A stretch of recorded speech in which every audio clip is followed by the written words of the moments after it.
incredible group here. An old friend of Dreamland and of Whitley Strieber, Amy Luchansky, is with us. Stephen Leah, Scott Roeder, and John. John is not John. John is somebody else. We're going to be discussing a remarkable set of experiences that John has had that includes a video that was made aboard a UFO that we are pretty sure is real. And we've got some experts here to discuss that very issue. Later in the show, we will run that video and you can observe it. And I have to tell you, if it's not the real deal, I'd be very surprised. I think we do have here a video taken by an abductee inside a UFO. And I will also discuss to a degree what I understand about what we are seeing when we actually look at the video. But let's get started. John, I want to welcome you to the show, but before we go to you, I want to ask Amy, Scott, and Stephen, each in turn, to tell why you're here and what you do in this field. Amy, why don't you lead off? As you mentioned, I am a longtime Dreamland person. I'm actually good friends with John. And John, at the time that this video was taken, lived literally down the street from me. We live on a tiny little island, Key West. I think I'm the first person that saw the video, and I certainly saw how shaken up John was when he discovered it on his phone about 6 months after it had actually been taken. He had no idea it was there. And so I, of course, reached out to you because knowing John and his history, there was something there. And right. Amy has been a part of the Dreamland family from the beginning. I mean, virtually along. You've been to the Dreamland festivals. I was a child, really. Yeah. Absolutely. All right. Scott, can you give us your input? Yeah, sure. My name is Scott Roeder. I own a company called Evidence Room based out of Cleveland, Ohio. We work internationally as crime and shooting scene reconstruction experts. I am an expert witness. I testify at murder cases, police-involved shooting cases, and any other kind of litigation that calls from expert testimony. And I also provide forensic computer animations of my shooting and crime scene reconstructions. I was contacted by John after he saw my reconstruction of the alien backyard visitation case in Las Vegas, Nevada, May 1st, 2023. And he was impressed with the work that I had done on that case. And he asked me to analyze his video of this event, which I've done. And we will get to that over the course of the show for sure. Stephen, should I call you Steve or Stephen? Stephen. Stephen. Okay, Stephen, let's hear from you and what you're here about. My name is Stephen Leah. I'm a quantum imaging developer. I have a company, and John had reached out to us he had been through several others and was quite frustrated with the progress on it. And before he had come to Scott, asked me to take a look at it. And we ran it through our process. And my goal, my target was to see of any underlying hard-coded, what we call discrete signal data sets within that imagery. And our process is arbitrary.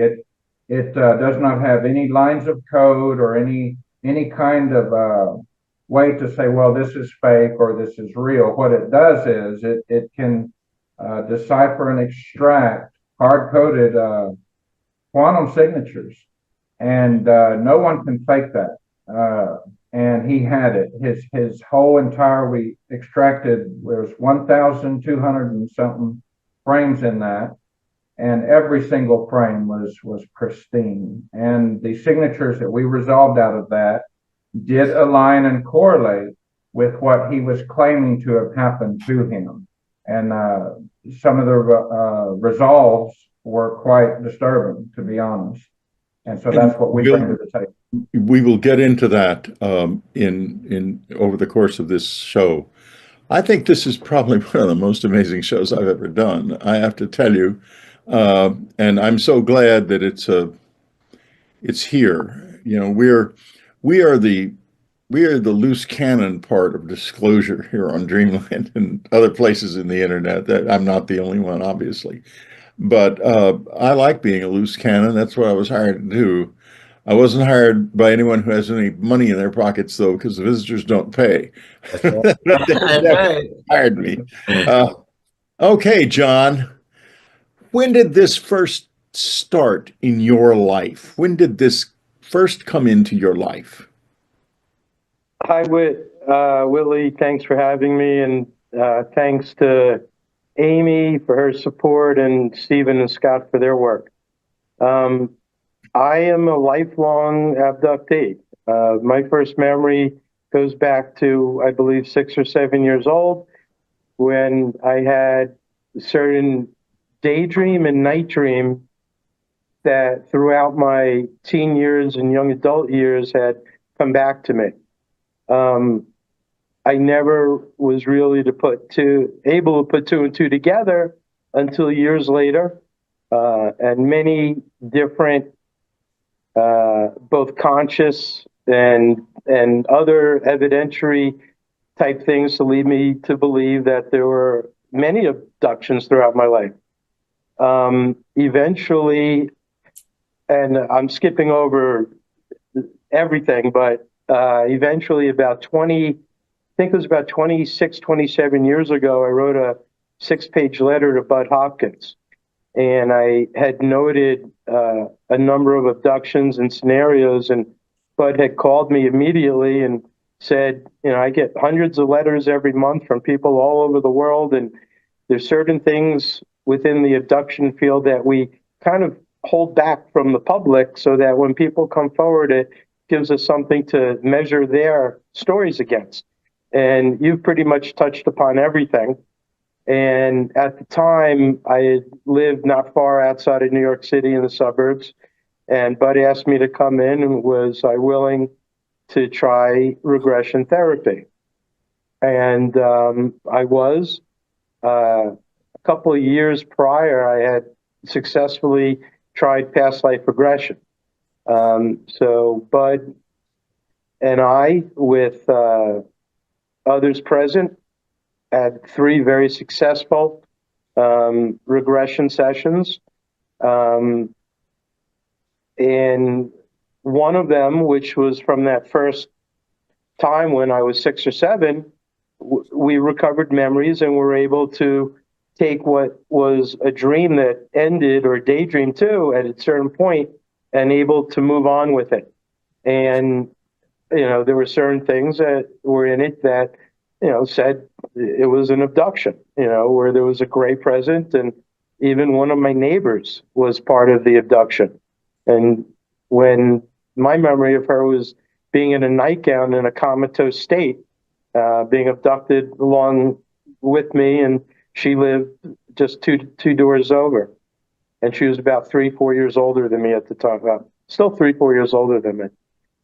So, you know, I've only throughout all my abductions, and believe me, I have incredible stories and physical evidence, and other friends and family, well, other people who have experienced things, but nothing. And I was never one to talk about my stuff publicly, but, you know, just with an inner circle, and, you know, who wants to be laughed at. And I was living in Key West, and Amy was my friend. And one day, sitting on my back porch, I was going through the gallery of my camera, deleting old pictures and videos like most of us do at some point. And I get to June 12th of 2021, and I deleted, I believe, 2 pictures, and I see a video there, and from just the screenshot, I couldn't tell what the video was, and I watched it, and it was a little dark and a little blurry and a little pixelated, but the thing was, on the 43-second video, you can clearly hear my voice make 4 comments. I want to get into that a little bit down the road. What I want to do now is to go back to Amy Amy, you were living literally down the road from John when this event took place. Do you have first? Let's hear you're literally also a lifelong experiencer and have been with part of Dreamland from the very beginning, part of Unknown Country. Can you tell us a little bit about your own background?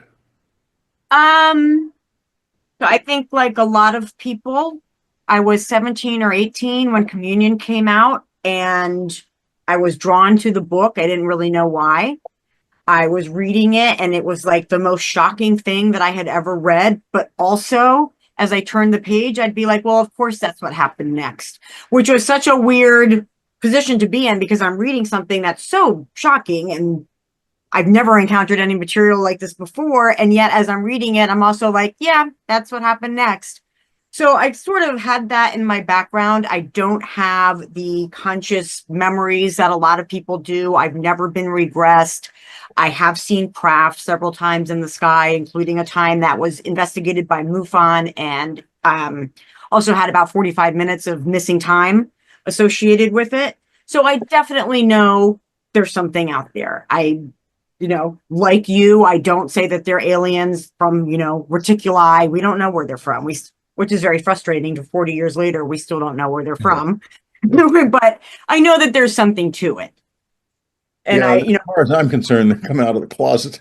Yeah, out of my closet as a child. Which a lot of things in my background make sense when you look at it through a visitor perspective, things that I didn't understand when I was a child. And then as an adult, you look back and go, well, there's, a thread connecting it. The purpose of Communion, which I hasten to add, I did not know at the time. I probably couldn't have written the book if I knew what it actually was, which was a book that was designed to initiate contact by enabling people to remember an experience so shocking that they had amnesia about it. Yeah. And it was intentionally designed by the visitors that way, including the face behind us, which if you look, folks, you can see her in between the picture of Anne and the beautiful crop circle sent to me by a friend in England. There she is, the original portrait. That face was intended to elicit memory. I had no idea that I was initiating contact by publishing the book. If I had known that, I probably would still be sitting at the typewriter with my fingers frozen like this.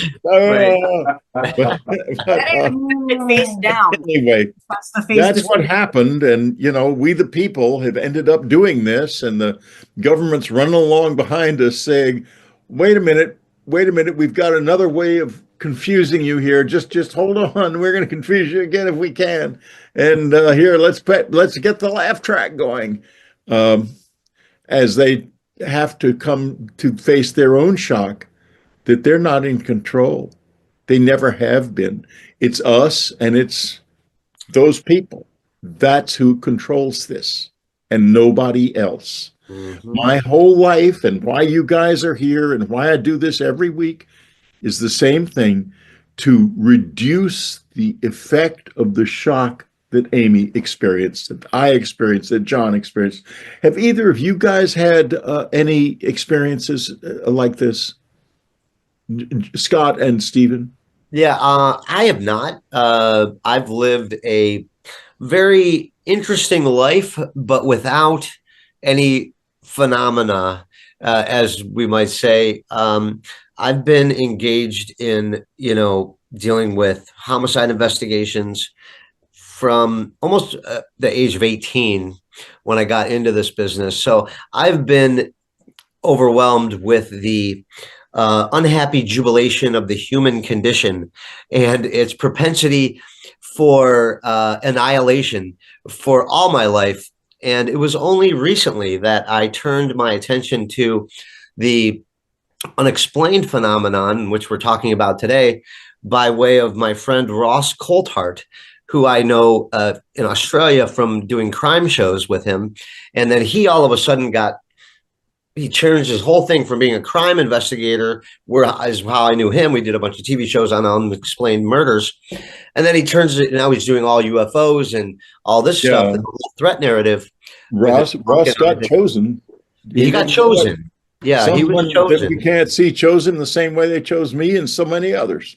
Right. So that's Great, how I because kind of got. Ross is really good at what he does. He's a fabulous choice. Oh yeah, yeah. Well, he's a great broadcaster. He has an appeal to a large swath of people. He's a good writer, and he's coming at it kind of how I came at it with the crime scene. I'm trying to keep my principles of evidence review and how I work on any murder case into these kinds of situations. That's what I did on the Las Vegas case with the Kenmore Gomez family. And the evidence is the evidence. And I don't try to include my personal opinion or my feelings. I don't have any experiences in it other than I've been a consumer of this information through UFO-tainment, I guess I would say.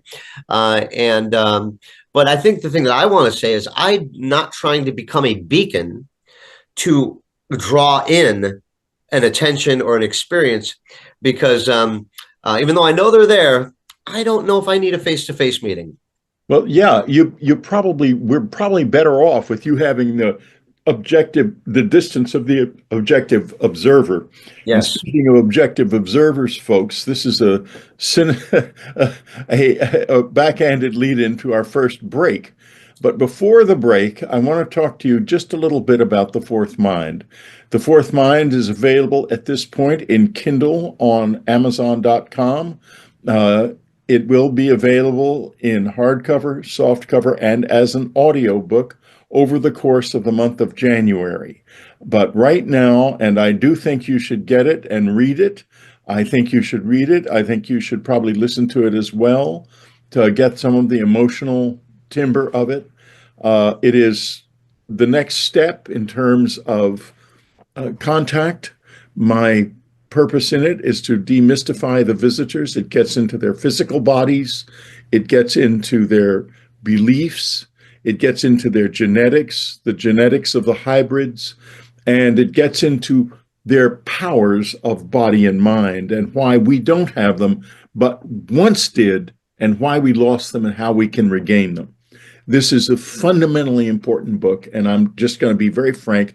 You got to do this because this is the second book. If Communion was the first book, this is the second, and maybe the last, because I think after this perhaps comes contact.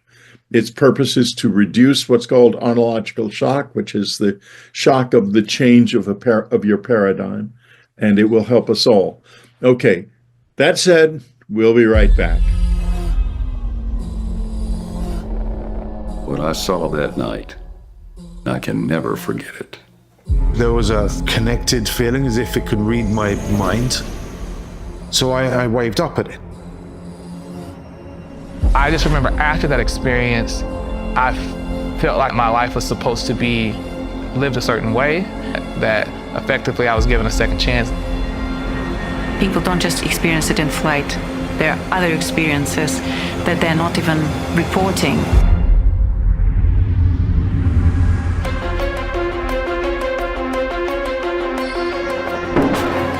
There is an extraordinary conversation going on about UFOs and technology and weapons, but not the experience, not the actual experience of being face to face with this.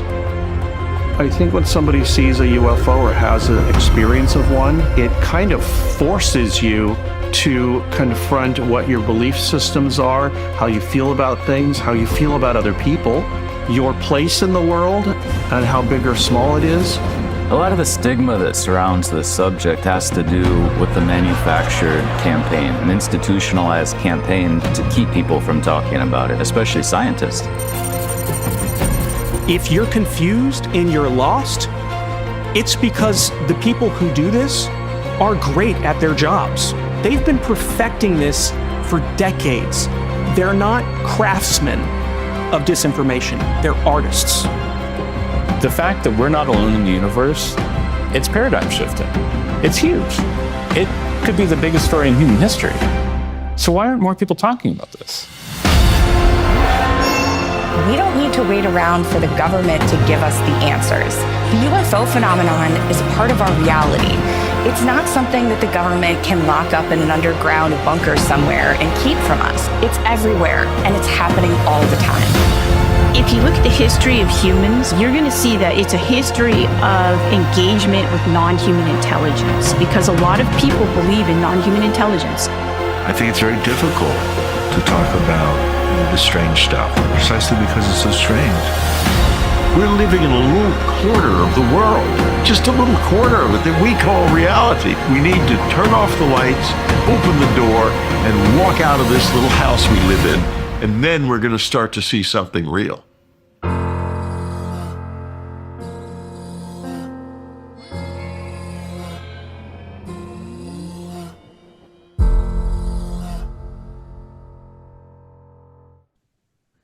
We're talking to Amy Lubchansky, Stephen Leah, Scott Roeder, and John about basically the close encounter experience, John's own experiences. Amy, who lived down the street from him, is a longtime Dreamlander. Stephen and Scott both bring different forms of expertise to this show, and we are moving toward a point at which we will show the video that John took. But before we do that, John, I'd like to come back to you and talk a little bit about that video and about your experiences. And let's now go down to Key West. Amy, before we start with John, have you had any experiences in the same general time frame, same year or so that John did while you were on Key West? Yeah, we actually did. So when John found the video, it was December of 2021, and the timestamp was in June. And so we kind of frantically, because John and I went out all the time, had dinner, went to movies, went to any of Key West's many bars. So did we go out that night? What happened that night? Did we see each other? And we're looking through our bank accounts. Did we spend money at this place, that place, trying to recreate, what happened that evening? We did not see each other that evening. We were able to find out. But I did have a rather significant sighting within that time period. I don't know the exact day, but I do know it was that week. And I know because I had texted somebody about it, that I was walking home in Key West late at night and I saw a very strange light in the sky. I saw it when I got home. I watched it on my patio for like 20 minutes. It didn't move. Went to bed, woke up in the morning, and my partner said, "Hey, I woke up in the middle of the night and our bedroom was filled with a bright blue light and the bed was shaking." And I said, "Why didn't you wake me up and tell me?" And he said, "Well, I couldn't, but I'm telling you now." And that was within the same week as John had his experience. So this was happening. Did you look for any reports of UFOs in the area? I have done some Google searches and have not found anything.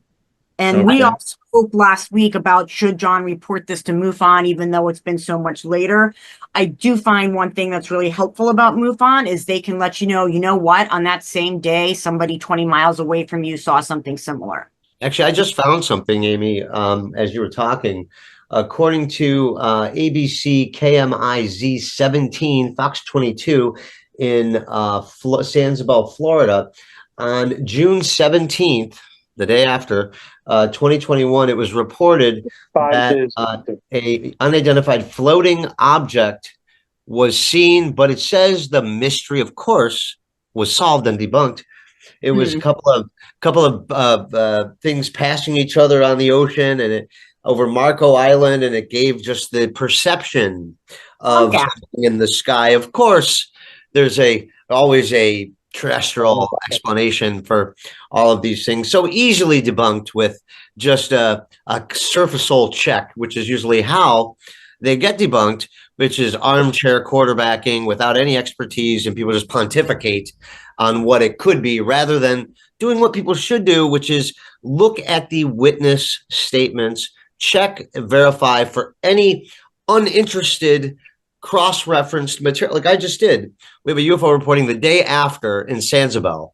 So we know if these UFOs can go here to there like that. So I don't think distance is a consideration at all with regard to, we have one in the proximity right here that reported the day after. So I think that's interesting. important to note too that Key West also has a naval base that's like a very important significance to national security. It's actually the Top Gun place. It's a naval flight, naval pilot. You got to play Fidel Castro right there, a couple miles off the shore. Drones flying all over these sensitive installations. Yeah. Half of Key West is a naval base. That I did not know. Yeah, dating way back. For some reason, the skies over Key West are considered one of the best places to do aerial war games. Yeah. Well, and the home of Ernest Hemingway and the sunken city of Atlantis. Yeah, Key West is certainly an interesting place. John, let's get back to you now. When we left you a few minutes ago, you were just beginning to talk about that week. And can you tell us, well, let's do this. And I want to get in, you haven't actually described any of your remembered abduction experiences. You mentioned being hypnotized by Bud, but not what these experiences were. Can you try to tell us a little? And I know this is not easy. I've been asked to do this many times myself, and it's surprisingly difficult. You think, I remember my experience, of course, and then you try to talk about it, and it's not so easy. But let's try this. Can you try to look back in your mind and see if you can remember something of what you said to Bud and what you talked about under hypnosis? You've heard the tapes, I'm sure, and give us a flavor of your close encounter life by telling us a story of one of your experiences. Sure, that's easy. And I say it's hard, and then you say it's easy. Great. That's I'm glad to hear. It's easy because I've recounted them many times, and I'll tell you that Bud had told me that of all the hundreds and hundreds of people that he had sat with and done regression sessions with, he said that he thought I probably handled it better than anyone he ever met. That it, almost like it rolled off of me like Teflon. And as crazy and as frightening as some of the experiences have been, I feel that I'm essentially none the worse for wear. I'm still me. And even though they've done things without permission and done things that would end someone else up in jail, probably, I just go on about my life. Now, wait a minute here. You're doing what all of us abductees do. I asked you to describe the experience, and you're talking around it very, very carefully. No, I'm going to go right into it. Let's go right into it. Okay, so one time, March of 1994, I was living in the Hudson Valley in New York and went over to my good buddy's house, and it was somewhat rural, and he had 1 acre cut out of the back of his house, very nice backyard, and I'm going to do my best to keep the story as short as possible. No, you don't have to keep it short.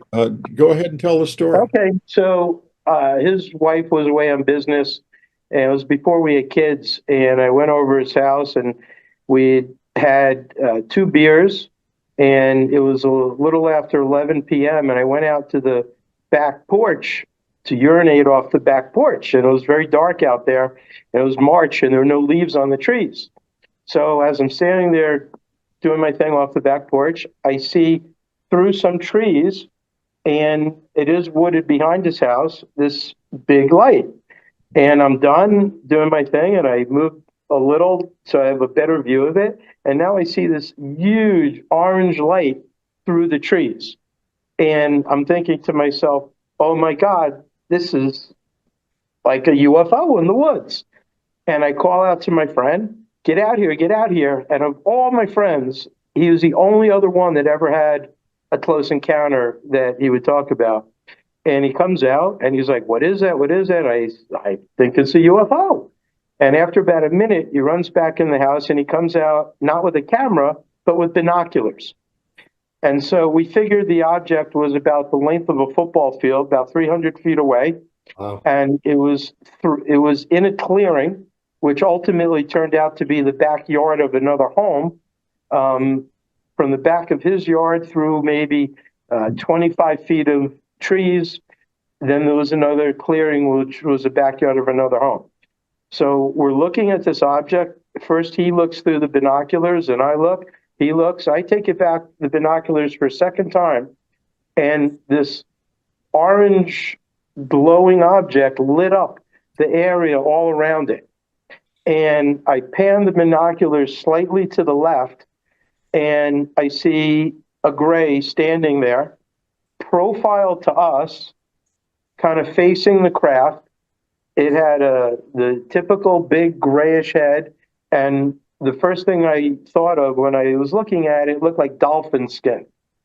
And its arms, its body, its legs were really, really thin and spindly, and the hands were the only other thing that were white. He looked like he was wearing a scuba outfit, an all black tight outfit.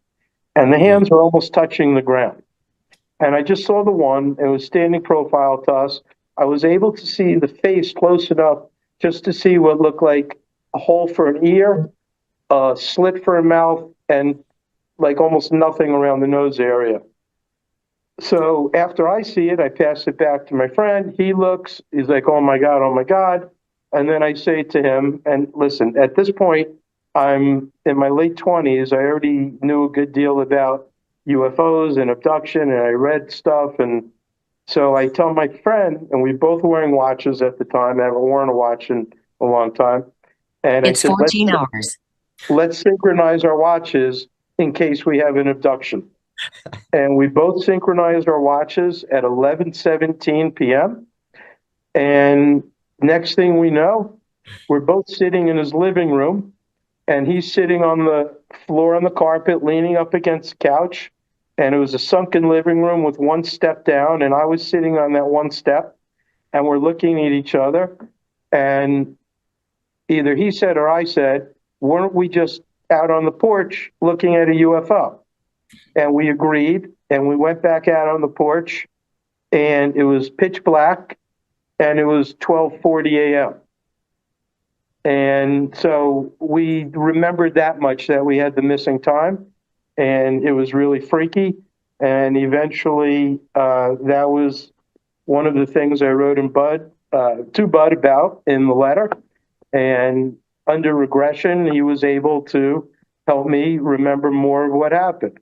And so essentially, under the regression therapy, 3 aliens, 3 grays, came through the backyard, and they don't walk. They were floating maybe 4 or 5 inches above the ground, right, in a line. They floated up the stairs of the deck, and there was a wood door that has a little latch on the stairway to the top of the deck. They went through it. And then we went down with them. We were in some type of Valium-induced state or whatever they do. And then the 5 of us in a straight line, one behind another, floated all the way back through the backyard to the ship, onto the ship. I remember, I can literally, I'm not a bad artist. I've never tried to draw the ship, but I could. And there's essentially 2 halves to this ship. One half was lit up brightly like a lab room with 2 metal tables where each of us had been laying at one point. The other half of the ship is dark, I guess, where the control. This type of ship was the same ship that I remember very well from 2 other abductions as well. So I have a good idea of it. Before they were doing things to us on the table, which this was the only abduction I've ever had where sperm was taken, where, that happened. And beforehand, we were sitting on a bench in a dark area right by where the door opens on the UFO, and we were both naked. So I remember us both sitting naked on this bench. I remember us both being on the tables of what they were doing to both of us. And being back in the house. And that's the memories from that abduction. Well, that's an excellent description of an abduction, and I thank you for it. I'd like to, first we're going to take another break, and then when we come back, Amy, I would like you to tell us why you think you ended up living down the street from John in Key West. Where is the unknown country? Is it out there in the stars? Or is it also somewhere else? Is it in us, in you? Unknown country, join us today. Go to unknowncountry.com right now and join us. Join the questions. Join the search. Join the adventure. unknowncountry.com. There's no place like it in the world.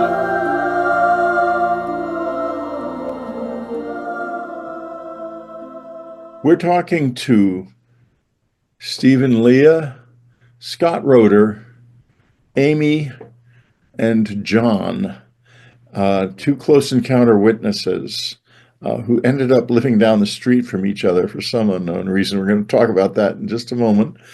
Scott and Stephen are both experts who will be helping us analyze a video that John made inside a UFO during an abduction experience. The first anything like this has ever been published, and maybe the only video that exists like this, as far as I know.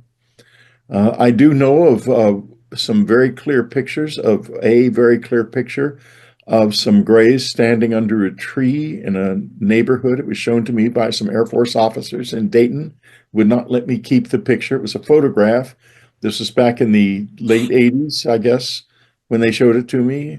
Three or four grays standing under a tree. There's a very bright chalk-like white light shining down on the tree, and you can see it's in a neighborhood, a typical American suburban neighborhood somewhere. And so that happens. And they do have clear photograph, at least one clear photograph, not in the public domain. We have been kept in the dark. Amy, simple question. Here you are, living your life. How did you end up in Key West, and especially down the street from John? So I lived in Miami for 20 years. First, I want to talk. So John and I became friends on Facebook, like people do in this century. We actually became friends because we had a political conversation on somebody's page. So we became friends. We were friends online for a long time. I had no idea about his UFO experience at all because he never spoke about it. He works in business and he never spoke about it. One day, about probably a year or so after we'd been a friend, he messaged me and said, I noticed that you follow a lot of UFO people. Is this something that you're interested in, or what's your experience with this? So I, just said, oh, it's something I've been interested in for a long time. He goes, well, let me tell you something. And so that's how we were friends for a long time before I even knew that he was tangentially related to this at all. So in 2020, I lost my job, like so many people did, because of COVID. So did my partner. We used to come down every vacation to Key West. We sort of look at each other, probably June or July, and said, we can be unemployed in Key West just as easily as we are in Miami. So we might as well be unemployed on a tropical island. So we put our house up for rent in Miami and we moved down here. So John lived, I'm not even sure where he lived in Florida, but several hours away from me. About a month after I moved here, John also moved to Key West because his son was going to go to a college just down here, Key West College. So he moved down here. So suddenly, John and I were both moments from each other, and we started hanging out all the time. And I do want to say just like one funny little story. July 4th of the same year that the video was taken, so about a month after the video, John and I went to the beach down the street from my house to watch fireworks. And he had a date, so the date was with us and John's son and John's dog, and we're having a nice time watching the fireworks. John leans over and he whispers to me, he goes, look at those two lights over the ocean, they're UFOs. I look up, I see two totally still bright white lights that look like stars. And I'm like, okay, whatever. We're there for another hour. We watch all the fireworks. John and his son and the dog leave. The date and I sit talking for a while. We pack up our stuff. It's like 11 o'clock. Well, lo and behold, as I'm packing up, those two white lights that he had pointed up slowly just drift up into the heavens. They had been totally stationary for about 2 hours, and John knew, just sitting there, those aren't stars. Yeah. He knew. He knew. He just immediately, and he just said it, he didn't want his date to know, this crazy thing. It's interesting. The date was going really great, John, until we started talking about aliens. Then, well, I knew it wasn't going to happen. And then after the fireworks, they just floated. And I was like, well, I'll be damned. Those were, by definition, something unidentified. Scott, why don't you tell us a little bit about, you were coming in and out, your impressions of this? Well, like I said, I'm looking at this like a crime because there is a crime being committed, a very serious felony that if a human did this or if a government agency did this, this violates all constitutional rights, violates your will, it is intrusive, tantamount in some situations of rape and torture and kidnapping. These are felonious assaults by these beings that are just I don't know where they feel they get the right to do that to us. I have wondered that ever since one of them told me on the abduction in 1985. I said, you have no right, and they said, we do have a right. Why? Yeah, what is their right? I deny them any right. I take my self-providence very seriously. And I actually have come up with a system in my mind. What would I do? Because here's the thing about it, Whitley. They're always sneaking around in the dark, right? Tiptoeing in the dark. They got their spindly arms and their spindly legs. These are just nerds that develop too much, okay? And the reason why they're jealous of us. They're jealous. Why? That's why they're always playing with our parts, because they don't have any parts, because they're jealous. These are nerds that overdevelop their brain. Like, this is like Elon Musk and Bill Gates 1,000 years from now, and they've overdeveloped, and now they want to come back and see what it's like to be alive. And I feel like that's why they're interested in us, because we are alive and they are kind of maybe not. Well, that's very, very interesting that you say that, because just a second, Amy, in The Fourth Mind, I go into that very issue of whether or not they're alive, and the ones that, and I'm just going to lay it out on the table, that we have had some cadavers of for years that have been studied extensively, and I go into that in the book, that should never have been held secret, do not have genitals. And they do have big, complex brains, meaning that they know what they are and know what they aren't. And you may be very right about that jealousy. Yeah. Yeah. And that's why they don't come at us during the day, right? Some people look at them why they don't come at us during the day because they have big eyes and they're insects. And that might be true in some instances. But I think the light of day strikes the fear of God into them, because they can, because they're in the light of day, they're vulnerable. They are vulnerable. Exactly. It's not because they're vampires and can't stand the light. It's because they're very vulnerable. They're very small and physically, very capable physically, very fast, but not very strong. Yeah, you could punch one in the face, you'd knock them out, kill them. If you could make contact. Correct. You'd break them. And okay. Now, Amy, you were going to come in. That was a little sidetrack. Sorry, Whitler. It's just so fun talking to you. That's what we're here for. We're here to talk. Yeah. And we're going to get to you, Stephen, in just a minute, because what we're going to do is we're going to show John's original video on a screen share. and then we're going to start talking about it in just a minute. But before we do that, and before we get back to Amy, let's do the last break. And folks, why not subscribe to unknowncountry.com and keep this old guy going, because you're not hearing this anywhere else. This is my place and my time. You need to support this, and it's not that you get more as a subscriber. It's that if you don't subscribe, you're not going to get anything at all. You get everything I can give you. I'll give it to you anyway, as you know, and so you can sit back and be passive about it. You can say to yourself, I need to participate. We'll be right back.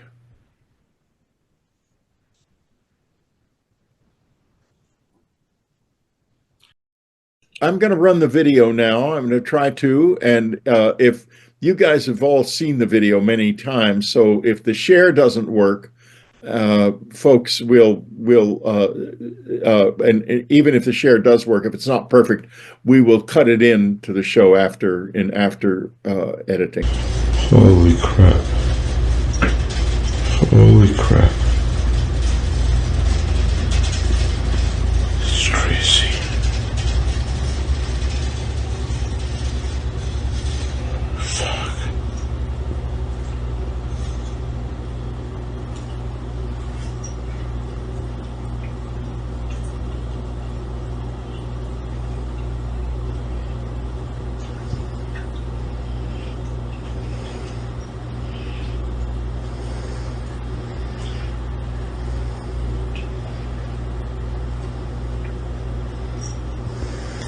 Well, as Amy kind of touched on, I didn't remember this abduction.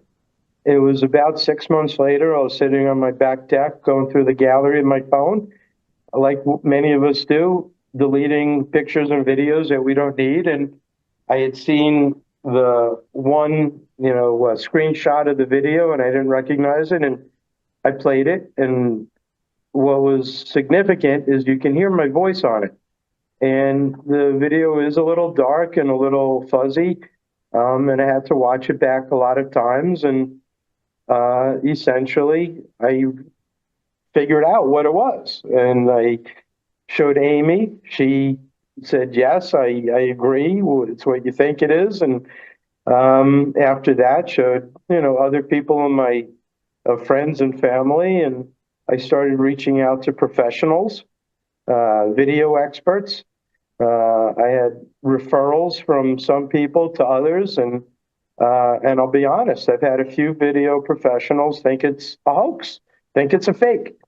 And essentially, even one guy who's very well known in the UFO field, he responded to me literally within hours saying, what kind of fake are you trying to get over on me? And it's obviously a light and a ceiling fan. He even named what type of wattage the light was using, and never really studied the tape, never really used any type of software or applications to investigate it. And, we have, of the few people who have called it a fake, I think only one guy actually did actual work on the video.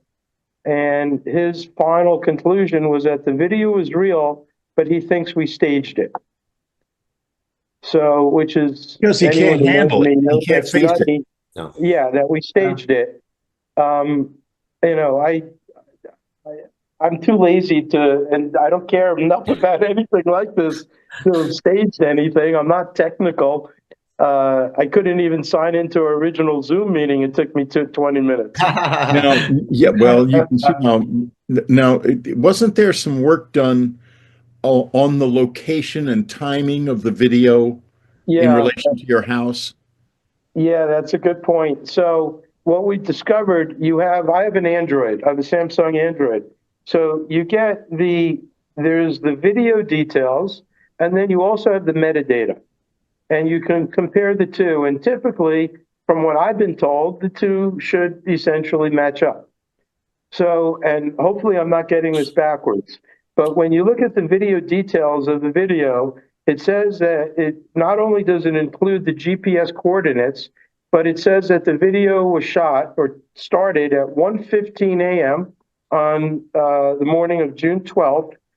And as I've been told, and as typically we know, when you hit end on the video, it's immediately transferred to your gallery. Well, when we studied the metadata on the video was not added to my gallery for 3 hours and 15 minutes later, until about 4:30 a.m. And when the video ends after 43 seconds, I didn't end the video. Apparently and seemingly, they turned off my phone electronically somehow. Because at the very end of the video, there's a white stripe, similar to like an old Super 8 movie. That would have the white stripe at the end of a movie. And the only thing we can fathom, and there have been a bunch of people who have brainstormed on this, is that they turned the phone off, even though they allowed me to film or video for 43 seconds, and one of the aliens is arm's length from me while I'm doing it.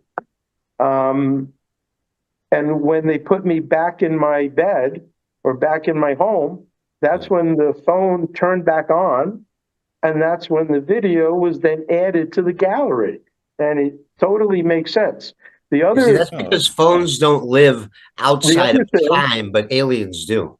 The other thing to add to that is that the GPS of when the video was started, the GPS coordinates was 1/3 of a mile away from my home.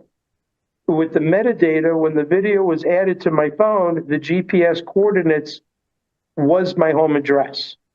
But that's very, very telling, because that gets back to this idea that it was staged. It wasn't staged. What is 1/3 of a mile from your home exactly? Where was it? As you will see in the video, or I have seen in the video, there's a flashing red light. And it's clear that the flashing red light is a cell phone tower. Yeah. And the craft itself, when I'm taking the video, we determine is about 110 feet in the air, about 150 feet from a cell phone tower. And that's the exact GPS coordinates of the craft itself. And as I've provided Scott extra video of different angles of the cell phone tower from my house, I've provided nighttime pictures of the cell phone tower, and they've actually been superimposed, if that's the right word, Scott. You know better than I.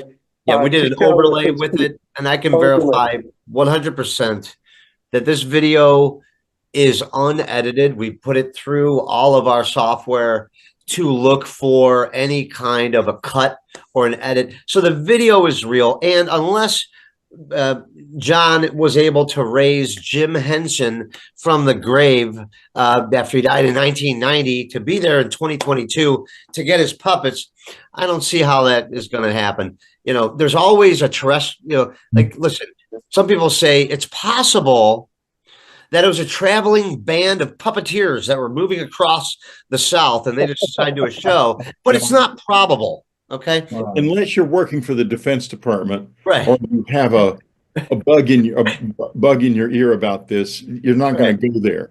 And incidentally, there are plenty of people in the UFO community who have unspoken DoD connections, and they are going to be debunking something like this out the wazoo, you may be sure.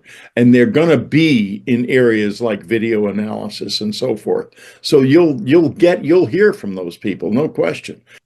We have a short video which is going to begin, as you can see, with the area that the experience took place, showing the telephone tower that was involved, and so on and so forth. And then we're going to take, just in silence, another look at the various renderings that have been done to try to see a little bit more deeply into what's there. It's very difficult to do. The video is extremely limited in terms of the amount of information on it, and you can only massage that information so much before you begin to see things that aren't there.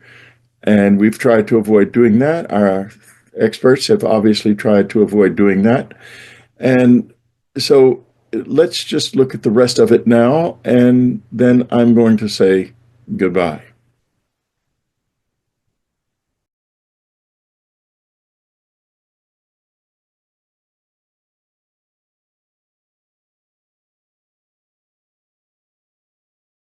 Holy crap. It's crazy.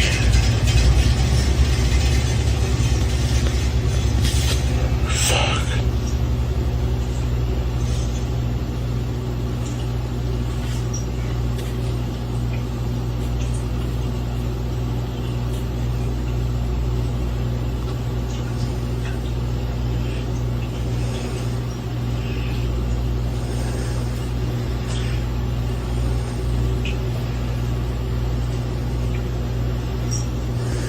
Holy crap. Holy crap. It's crazy.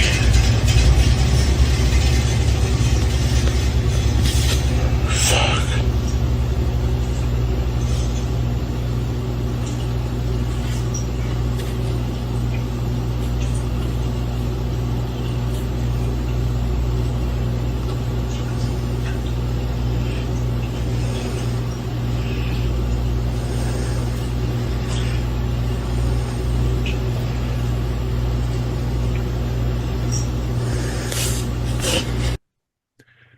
Well, I would like to wish everyone a Merry Christmas again, but also now a Happy New Year, that 2025 will be a wonderful year for us all. I think a lot of people are expecting big things to happen in terms of the close encounter experience and what we know and understand about this.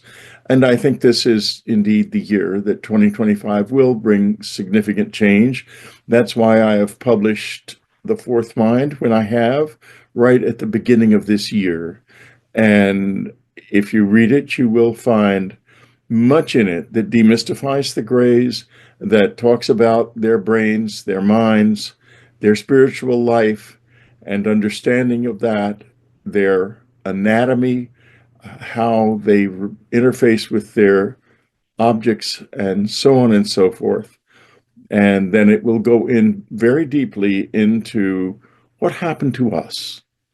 Why don't we have the same powers the Greys do? Because you will see there is an extraordinary experience described in the book, which has never been talked about before. It happened as part of the Virginia case years ago, but nobody understood its significance. But it's tremendously significant. So get the Kindle. It's on at a lower price now before the rest of the material shows up, before the audiobook and the hardcover and softcover. Then it will go back to normal price. It's for $7.95 right now. It'll be $9.95 later. So get it while you can. And please read it and comment on it. Make a review if you care to. And send me any questions, as always, at Whitley@Strieber.com. I'm right here, and I'm here for you. I'm here for you all the way through this, as long as I last. Have a wonderful 2025, and thank you for participating in the amazing journey of unknown country, dreamland, and this guy.